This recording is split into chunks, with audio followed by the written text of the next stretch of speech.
All right, welcome back. Welcome to Proverbs 22. Let's take a look at a few verses, starting with verse 1. And it says, "A good name is to be chosen rather than great riches, and favor is better than silver or gold." And so this is what you could call a better than proverb. It uses better than parallelism, which basically takes two good things and shows which one's better.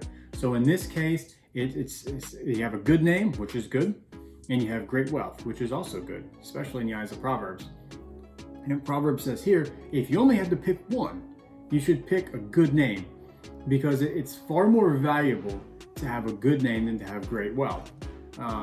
It's far more valuable to be known as a person that's honest, hardworking, dependable, someone that when they say they're going to do something, they actually do it. They follow that up, and they will stop at nothing to ensure that thing gets done, because they gave you their word that it was going to get done.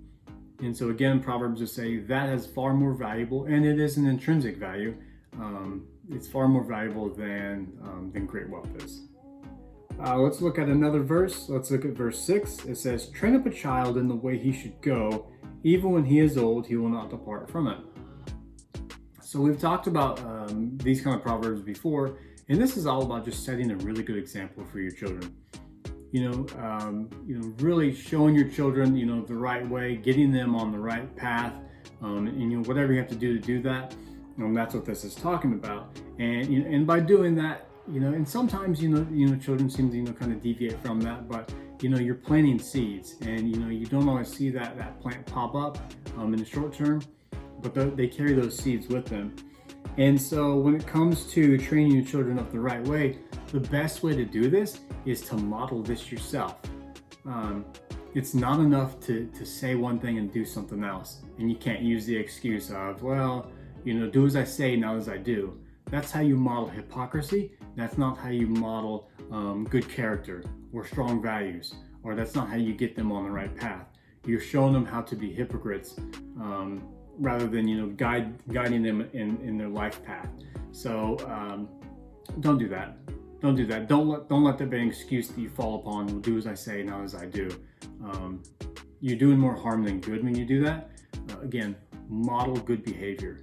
Be an example. Be someone that you would want your children to grow up to be. Let's look at another verse. Let's look at 7. It says, "The rich rules over the poor, and the borrower is slave of the lender." If you ever listen to Dave Ramsey, he says this a lot. And it's basically talking about whoever borrows money from somebody else, they become a slave of that person. They become, enchained. They put themselves in bondage to that person until they get that debt paid back. And whether it's like a person-to-person loan, like a personal loan, like you loan money to a friend or to family, or whether you're borrowing money for a mortgage or for like an automobile, you become a slave to that person until it's paid off. The moment that you're a day late on a payment, whether it's to a company or to someone that you said you're going to be paying, they're going to be looking for you. They're going to be wondering where that money is, and so you're just tied to that person or that company while you have that debt. So yeah, it's just the nature of it. Dave Ramsey will tell you, don't take on any debts. Pay off your mortgage as quickly as you can.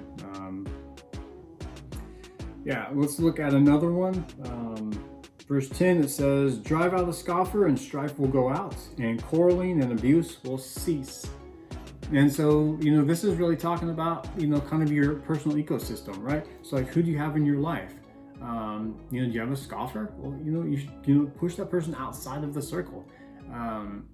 Or, we can really apply this to businesses or to, into churches as well, because, a toxic culture, it pushes away the healthy people, and a healthy culture pushes away the toxic people. And so if you have, scoffers among your business, or you have scoffers among, your church body, these people they're doing a disservice to the organization as a whole. And obviously, when in the church world, the first step is correction. You should want to try to correct that behavior so that person can remain in the body. And this is really where church discipline comes in, which really isn't all that popular in the 21st century, but it's still very, very valuable. Because again, you've got a culture that you have to maintain, and again, going back to what I just said, you want a healthy culture in your business or in your church, and because a healthy culture, again, it pushes out the toxic people, because they don't want to be a part of it, because they're not getting their way. But if you foster a toxic culture within your church or within your business, then it's going to push out the healthy people. It's going to push out those good workers, those strong employees, those godly, lay persons. So really focus on your culture. And when you come across a scoffer, try to correct that if you can. But if that person doesn't heed to the correction, they've got to go. They've got to go. Let's look at another one. We'll look at one more. 13. It says, "The sluggard says, 'There's a lion outside. I shall be killed in the streets.'" Again, this is the satire on behalf of Proverbs when it comes to the lazy person. In this area, during this time period, did they have lions? Absolutely. Absolutely they did. Was it common for them to come into the town? No, you're not going to see a lion in town. It would be, depending on where you live, around where I live, technically, do we have bears? I think so. But I'm not worried about a bear in town. I'm not worried about a bear in the city.